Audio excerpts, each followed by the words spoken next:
Wow, does that intro video get me cranked up to talk about some racing? Welcome back, everybody, to another episode of the Inside Track, Equibase's weekly handicapping podcast, where we give our analysis, picks, and wagers for a couple of the weekend's top races.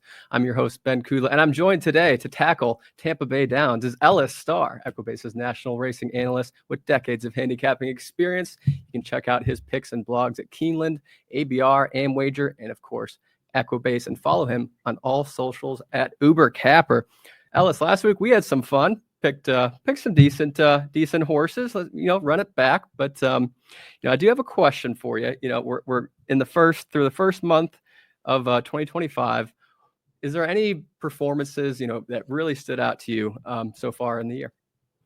Well, I was thinking back about this, and it was a short field the last weekend, the Santa Monica for older fillies and mares. Copian for Spendthrift and Mandela just ran a brilliant race. I mean, she just ran off the charts, a 4-length win. I think it's the best so far, like a 112 or 114 Equibase speed figure, one of the best, definitely distaff figures of the year. And if she stays healthy, she's the kind of horse that can be very good going into the summer with the older fillies and mares, and then hopefully the Breeders' Cup distaff. So I'd say Copian. Who do you like? For me, being there in person for that Pegasus World Cup Turf Invitational with Spirit of St. Louis earning a 115. I mean, last to first in that stretch run, winning by a neck with Tyler Gaffalione aboard. That was very impressive. So that really stood out to me so far for the year. But man, we got so much left to go, and we might not even have seen the Kentucky Derby winner or the Kentucky Oaks yet, or the Classic winner, things like that. So really exciting. But before we begin, this Saturday is another chance to earn your seat to NHC 2025 with Equibase's Race to the NHC contest. It is free for active Race Lens subscribers. So the Race to the NHC is a free weekly feeder contest on horseplayers.com every Saturday through February 22nd. The top two finishers in each free weekly feeder contest will earn a seat to the Race Lens Final 50, and that's on February 22nd. And the top two finishers in that contest will earn a seat to NHC 2025, plus a travel voucher and a 4-night stay at Horseshoe Casino. But going back on the Derby, and I know you know this, but you're correct, the Kentucky Derby is just 86 days away. Kentucky Derby preps and Kentucky Oaks preps are in full swing. Great day of racing at Tampa Bay Downs. We got a Kentucky Derby prep, Kentucky Oaks prep. So that's what we're going over today. All Tampa Bay. All right. So Sam F. Davis Stakes, the Suncoast Stakes, and the Minaret Stakes. So let's start off with a bang. The Equibase featured race of the week. Remember, you get free past performances, race analysis, a flash net, speed and E-class, e-graphs, and more. Equibase.com for the Sam F. Davis Stakes, a Kentucky Derby prep race worth 20 points to the winner. Mile and a 16th on the dirt for 3-year-olds. Last year's winner was No More Time, an Iowa bred for trainer Jose Francisco D'Angelo with Paco Lopez aboard. Since 1991, 29 horses have competed in the Sam F. Davis Stakes that later raced in the Kentucky Derby, but none of them have won the Derby. However, Bluegrass Cat did win the Sam F. Davis in 2006 and went on to run second to the Mighty Barbaro in the Derby. What's your plan? The next stop on the road to the Kentucky Derby? Well, before I get to place, let's talk about the race, because a lot of these horses being very lightly raced still seem to be entrenched in their styles. And we just got the morning line, and I think it's off. No disrespect to morning line makers. It's a tough job, but I think it's going to be reset badly. Owen Almighty is the 2-1 morning line favorite. And I'm actually happy because he's off my list. And the reason is handicapping wise, I mean, the reason is he wired the field in the Pasco at 7 furlongs last month, 4 weeks ago to be exact, at Tampa, was disqualified for 5th for basically cutting a horse off on the inside of him middle of the race. But he's adding blinkers. You got a horse that went wire to wire at a sprint, 1-turn race, adding blinkers. Boy, that says the plan's to send him completely to the lead. But the problem is you've got the highly regarded John Hancock, who's the second favorite in the race on the morning line at 3-1. His only race was a wire to wire win at 6 furlongs. And Owen Almighty ran 44-2 at Tampa, where John Hancock ran 45-2 at Tampa. Could go faster. You got those two. But you got Camp Hale on the rail, who's gone the outside post in 3 in a row. And he's a horse that's been within a head or a half or in front after a half mile in all 3 of his starts. And one more, you've got Dr. Ruben M., who his only win came wire to wire. He's tried to be on the lead. He's been first or second in 4 or 5 after a half mile. There's just a lot of speed in here, Ben. And I see I can see Gates Keeper pressing even.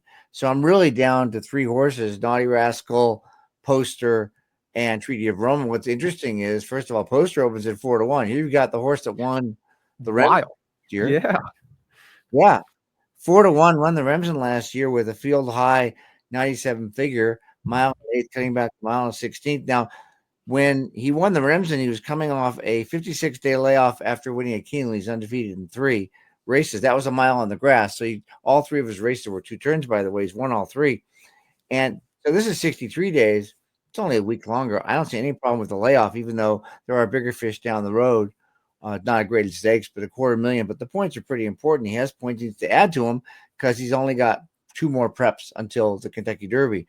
So that 4-1 is crazy. It's going to be reset. I don't think it'll be 4. It'll be 5-2 probably. But he's definitely a closer. As I mentioned, Naughty Rascal, who got moved up to first in the Pasco, is a stalker. He was second in the inaugural. He was second in that Pasco. But he won 2 turns on the turf before that, the Armed Forces, after sitting second for 3/4 of a mile. So he's got a nice kick, certainly. And Gerald Bennett, Raceland's query I did is when I wrote the Race of the Week analysis, Gerald Bennett got a really nice record of 12 for 54 sprint to route on dirt the last 3 years and 112 positive ROI. So every $2 you bet, you get $4.24 back. Can I talk a little bit about Gerald Bennett? Because this morning I read a fantastic article on the Tampa Bay Downs website. The Pollard Report just picked it up later this morning. This is Thursday, but Gerald Bennett, he's been kind of ill, didn't know if he could keep training. He's quoted as saying, "This is the type of horse you wait for." So I don't know. It tugged on my heartstrings for sure. Kind of really made me go for him. So I just wanted to say that. I was like, all right, that's cool. Year in, year out, Gerald Bennett's been a great trainer in South Florida, and certainly nice to get a horse like this, who again is 4 wins in 1 second and 6 starts. You can't knock it, but he's a 2-turn winner, as I mentioned. His last 3 Equibase feed figures are very consistent: 92, 95, 93, stretching back out to miles, getting him right between the eyes. And he opens up at 6-1, which is just silly. He was 3-1 to Owen Almighty and basically lost by a length. If Owen Almighty hadn't get DQ'd, Owen Almighty could be 2-1 here. He'd be 3-1 again, but not 6-1. You're not 3 times the odds. That's why I think they're going to be reset, or if they're not, it's great value. So Naughty Rascal, I give slight preference to. I'm going to use Poster, who I think is going to be bet down. He's got a 97 figure from his 2-turn race in 93 before that. So they're running very consistent numbers. I expect him to run even better in his first race as a 3-year-old. And then there's Treaty of Rome, who on figures he's not as good, 85 and 71. But, it's Chad Brown, who just basically has everything charted out for his horses. I looked up the pedigree using Racelands. The dam produced Donna Veloce, who had a really good record, only ran 6-7 times, I believe. She was second in the Breeders' Cup Juvenile Fillies in 2019. She was second in the Hollywood Starlet in 2019. She won the San Isabel, and then she ran 8th in the Oaks and retired. So a tremendous record until she got to the Oaks. And she said 6-1 too. So I think it's a great betting race, Ben, because I think Owen Almighty's going to get tired. And John Hancock's unproven. So I'm going to box the other 3, Poster, Treaty of Rome, and Naughty Rascal. And I'm probably going to bet both Treaty of Rome and Naughty Rascal to win anywhere near 6-1. Yeah. Nope, that's very logical. I like that play. The more I look at Naughty Rascal, looks really tough, especially at 6-1. That's what a great value. But I 100% agree with you. When I first handicapped this race, obviously we didn't have morning lines out, and I was like, okay, yeah, Poster is going to be the morning line favorite, probably Owen Almighty second choice, and I thought Naughty Rascal or Treaty of Rome would be third choice. But I'm really surprised on my John Hancock here, so that's who I'm going with, the 3. At 3-1, I was hoping to get a little bit of a better price, but he's a WinStar homebred colt by Constitution. Trainer Brad Cox, oddly enough, John Hancock did not sign the Constitution because we all know that was indeed Herbie Hancock who signed the Constitution while John signed the Declaration of Independence. All right. But anyway, Flavian Pratt aboard at Tampa Bay Downs. Enough said. Had four wins from 5 mounts last week as his first time ever riding. For John Hancock, this is just his second start, breaking his maiden at Tampa on January 8th in a maiden special weight, running a 94 Equibase speed figure on career debut. I thought that was very impressive. The past 3 years, Cox wins at 36% with horses in their second career start, not wearing blinkers. 69 wins from 191 starts, 69% in the money with a plus 20% ROI. Cox only has 4 career starts at Tampa Bay Downs. He's won 2 of them, placed third in the other 2, both of those wins being in the past 3 years as well. Brad Cox and Flavian Pratt went at 33% together in all races in the past 3 years. Cox and Pratt went at 42% in non-graded stakes races in the past 3 years. 10 wins from 24 starts, 71% in the money, and oddly enough, a plus 45% ROI, stretching out for the first time. But with the Constitution bloodline, I don't think it'll be an issue. Constitution progeny winning at 18% in first routes. And Flavian Pratt first route is winning at 31% in the past year. 11 wins from 35 starts to 71% in the money. I thought that was wild across all horses. But John Hancock ranks second in late pace rating of a 105.5. He is first in average speed, but it's just one start, so you can disregard that. I was really hoping to steal this one, honestly, with a unproven horse, but looks like he'll be taking a little bit more of the money. But yeah, well, Poster, yeah. I was going to add, Flavian Pratt gets off Poster, who won the Remsen to ride. Yeah, I was just going to bring that up. Yeah, and that's pretty. It's an important factor. He does. Okay, Poster does get Antonio Gallardo, and here's something interesting. Gallardo is winning at 31% in dirt routes in the past year. 74 wins from 235 starts. Wow! I was like, yeah, that blew me away. The horse has done nothing wrong, but I don't know. I feel like they want this horse to be like a turf horse. Like it just randomly came about that he became the Grade 2 Remsen winner. Obviously, he's 4.8 to 1. So I don't know. I just have some question marks, but it's obviously impossible to knock that horse at all. But I think I'm just gonna box those 2 up or 3 up. John Hancock, Poster, and Naughty Rascal. I left Owen Almighty off my ticket. The biggest reason is that actually Brian Lynch and Irad Ortiz Jr. have lost their last 12 starts in a row. I think that's just a bad sign, especially how hot Irad really is. So expect 2 to 1, definitely leaving off the ticket completely, but I could be wrong. Hopefully I'm not. Well, the pace issue hurts him. And I forgot when I was talking about it. If you still have that video pulled up, I wanted to show Treaty of Rome's stretch run from the Mucho Macho Man. This is an example of Chad Brown just getting his horse, even though Treaty of Rome did win a maiden race before that at a 1-turn mile. When he went to Gulfstream with the Mucho Macho Man, I'm not sure what he had in mind, but if we pick it up here from a minute and a half or so, he's number 4, and winner is getting away. Guns Loaded, who's a really nice horse, and maybe he's getting tired, but the fractions weren't fast. Mm-hmm. And if you watch here, probably, about the 16th pole, Treaty of Rome looks really badly beaten at the 8th pole. But watch how he grabs the bit and just starts running. He's going to end up missing by a neck here to Guns Loaded at the wire. Now, a lot of people say, well, the mile 16th helps him. I just think the maturity helps him here. And that's why it's 6 to 1, by the way. He's the horse I'm looking at. So I didn't want to miss that video to show people another reason why Treaty of Rome is very playable in this race. I agree. Look at Chad Brown when he had 41% for the Tampa Bay meet, and Dylan Davis been on fire basically the past year. 24. Interestingly enough, he's never won this race. Okay, all right. I did not look up his Tampa stats. Do you have? I didn't look. I looked up the history of this race, and I did not see Chad Brown's name. Okay. Oh, interesting. Yeah, interesting. Yep. Well, there is your featured race of the week, the Sam F. Davis with 20 Kentucky Derby points on the line. And now let's move on to the fillies, the 150,000 Suncoast Stakes, a 20-point Kentucky Oaks Prep, 1.40 miles for 3-year-old fillies. Last year's winner was Power Squeeze for trainer Jorge Delgado with Daniel Centeno aboard. Power Squeeze went on to win the Grade 2 Gulfstream Park Oaks, ran 6th in the Kentucky Oaks, won the Grade 1 Alabama, picked that one. And then last time out, ran 8th against the boys in the Grade 1 Pegasus World Cup Invitational Stakes. I thought there's a very competitive field of 8. I loved handicapping this race, so I'm interested to see who you landed on. Yeah, I treat the fillies, three-year-old fillies, the same as the boys, looking for improvement, looking for horses that have already run well, and see if somebody's going to leapfrog over one that's already proven. Her Laugh is logically the right horse. She's the second choice in the morning line that's out now at 5-2. I mean, she stretched out of a 6-furlong maiden win and won a mile 70-yard race, the Untappable Stakes, second time out, right off a maiden win at Fairgrounds, and then comes over here instead of staying at Fairgrounds to run in their next prep. The figure was 85. She won wire to wire, but her debut win was very mature when she ran 4th after a quarter mile, 3rd after a half, and got up. Irad's going to ride her, taking over for Concepcion, who's staying at Fairgrounds. 5-2 square. I think she's got a big shot. Horse with a nice price here is Junta, the 5.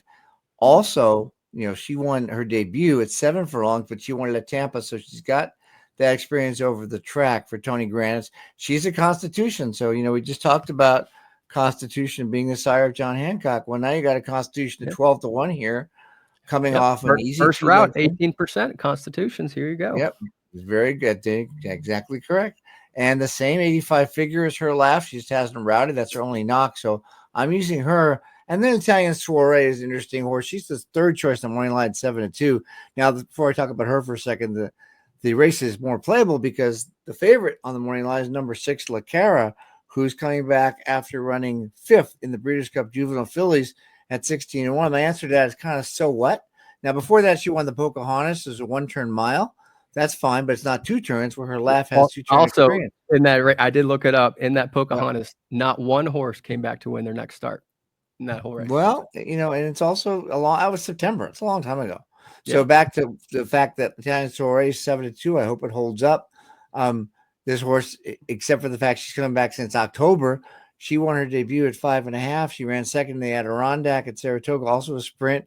And her 2 races were on turf, similar to we were talking about Poster before he moved to the dirt. But she ran okay. She wasn't disgraced. 4th of 11 in the Natalma Grade 1. And then 5th of 11 in the Jessamine at Keeneland. She gets Pratt. She's a half. People worried about her running good on dirt. Her pedigree is really good for dirt. She's Uncle Mo out of a Smart Strike mare named Social Call, who produced a horse named Be Better, who was a stakes winner at 9 furlongs. So for me, it's Her Laugh, Junta, and Italian Soiree, and I'm going to take a stand against La Cara. Yep. Okay. I'm taking a stand against La Cara as well. This Italian Soiree, I guess that's how you say it. Soiree. You know what? It's kind of spelled like how Canadians say sorry. Sorry. But the Italian party. Soiree. Italian party. I was thinking it was like ice cream or like that. Or that's called gelato. That's called gelato. Okay. All right. Well, I digress. Regardless, I absolutely love this horse. Really interesting Uncle Mo filly from the John Terranova barn. The red hot Flavian Pratt aboard. I mean, what can you say? Pratt, anything he's riding right now. Anyway, in the past month, Pratt's winning at 40% in stakes races, 6 wins from 15 starts. Italian Soiree broke her maiden first time out in July of last year, going 5.5 furlongs with Pratt. Yes, I had that written down at BAQ with Flavian Pratt aboard. Then ran second in the Grade 3 Adirondack Stakes at Saratoga with Pratt aboard to Queen's MG. Also, speaking of that was when Queen's MG was in her prime. I know, as of late, she hasn't been, but that was she was a really, really tough filly back then. But anyway, last 2 starts look rough on paper, but she ran in the Grade 1 Natalma Stakes at Woodbine in September, running 4th by just 3 1/4 lengths on the turf for the first time. Also with Rispoli for the first time riding. Then last time out, she finished 5th by just 2 3/4 lengths in the Grade 2 Jessamine Stakes at Keeneland at a Mayday Ready, who finished 2nd in the Breeders' Cup Juvenile Fillies turf.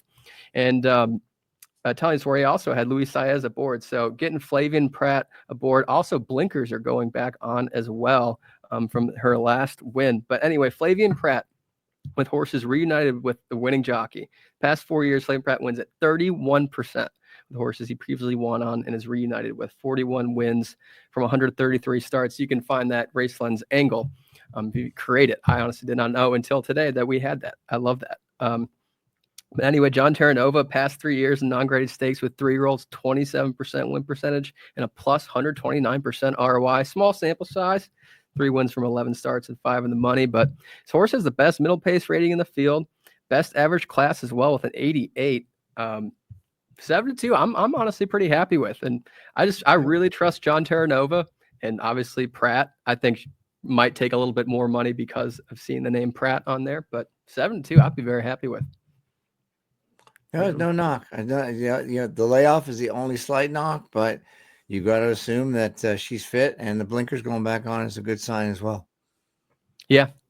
Well, and her laugh, like you said, I mean, looks like the clear winner. And I will admit on the podcast, I was very wrong. I did not see her doing that route distance as well as she did.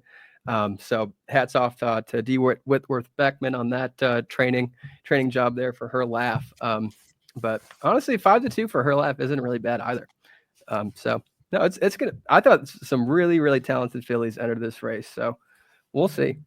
And then Lucara, kind of like you said, yeah, she finished 5th, to Immersive in the BC, but I mean, it took her 4 attempts to break her maiden. I mean, Cassie and Davis are only winning at 16% together on all races in the past 3 years.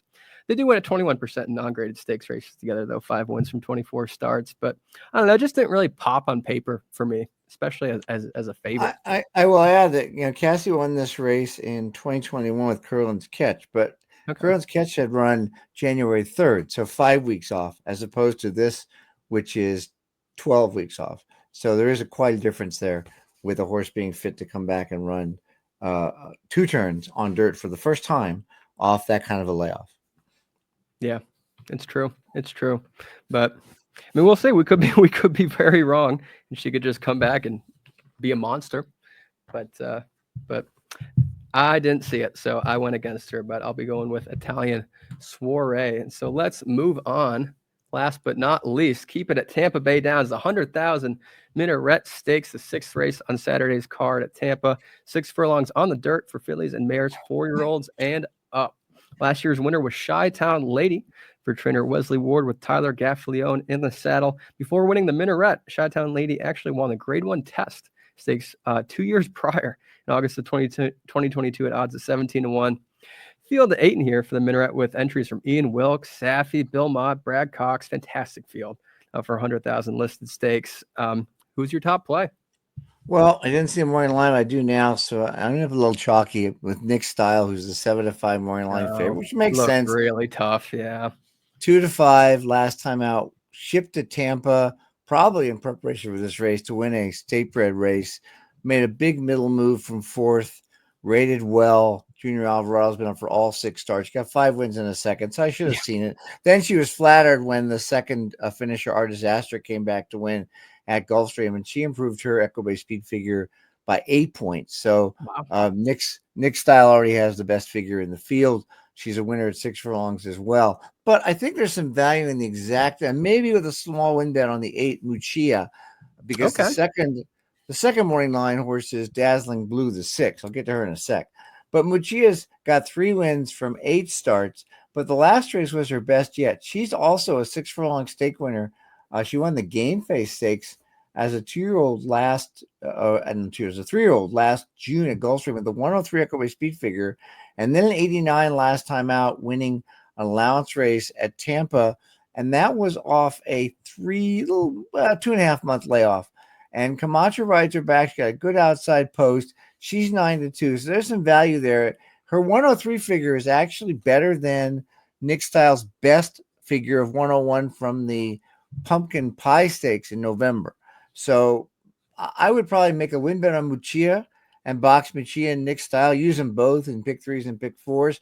But I also want to put one more ticket of Nick Style and Muccia over Dazzling Blue, who's the 3-1 second choice, who's a bad 3-1 in my opinion, because she doesn't really like to win. She's got 4 seconds and 3 wins. She puts blinkers on, but nothing seems to help her. Pratt's going to ride her. Pratt rode her second in the victory ride in the summer of 2023. Second in allowance race, third in allowance race, second in the winning colors, second in the Roxalana. Those are her last 4. I just don't think she really has that winning instinct. So she hasn't won in almost 2 years. Yep, that's right. It was back in May. 2023. That's absolutely correct. Yep. So she's a nice horse, but she can be beaten. So 4-8 over 4-6-8, another 4-8 box, and made Muccia to win here. What do you like? I loved Nick's style. I think probably clear winner. And like we talked about last week, Bill Mott with these young horses. I mean, it's easy to trust them. But I'm actually going to go with something different here. So just kind of like the 1980 United States men's Olympic hockey team, I do also believe in miracles. The number one, Opus 42, morning line of 12-1. Found that out right before the show. Absolutely stoked about that. 5-year-old mare who absolutely just loves Tampa Bay Downs. 3 wins from 4 starts. 2 of those wins at Tampa were in stakes races as well. Kind of cool. I helped foal this horse. I had to bring it up. So I was showing you a picture the other day of me foaling this horse. So really cool. Rose Hill Farm, shout out. Y'all are awesome. But anyway, she started her career back in 2022 on the turf, finishing second both times before switching to dirt, then breaking her maiden by 4 3/4 lengths at Tampa, maiden special weight going 6 furlongs, then comes right back to win the Gasparilla Stakes at Tampa, going 7 furlongs on the dirt. And following her win in the Gasparilla in January 2023, she lost 4 starts in a row. However, those were in pretty tough graded stakes company. Wins an AOC 40K in September 23 before winning the Wayward Less Stakes at Tampa Bay Downs in January 2024. She made her last start almost a year ago in the Grade 3 Royal Delta Stakes, finishing 8th to Honor D Lady and Breeders' Cup winner Soul of an Angel. So she's been laid off for almost a year now. However, Arnold Delacour, there we go, wins at 39% and 61% with horses who have been laid off for more than 180 days not wearing blinkers. 11 wins from 28 starts with a plus 37% ROI. You know who was also laid off for almost a year before winning this race, Ellis? You'll never guess, Chi-Town Lady. Okay. Last year's Minaret Stakes. So I don't know. It could be in the stars. If you're getting that kind of a price, you should definitely go for it. Look, she's 8 for 12 first or second. She's won sprints. She's won routes. You can draw a line through a last race. Whenever a horse has a bad race that leads to 6 months to a year off, just draw a line through it. Her last 3 before that were great. And as you said, she loves Tampa. I wouldn't argue with you at 12-1 if you told me you like the source, which you did. And I'm not going to argue. Love it. Thank you. I appreciate that. That made my day right there. But yeah, I mean, Ellis, you'll hear me from the other side of Lexington on Saturday. If this horse wins, I will be screaming my head off. But yeah, everything you said about Nick's style, I mean, geez, that horse just looks pretty top tier.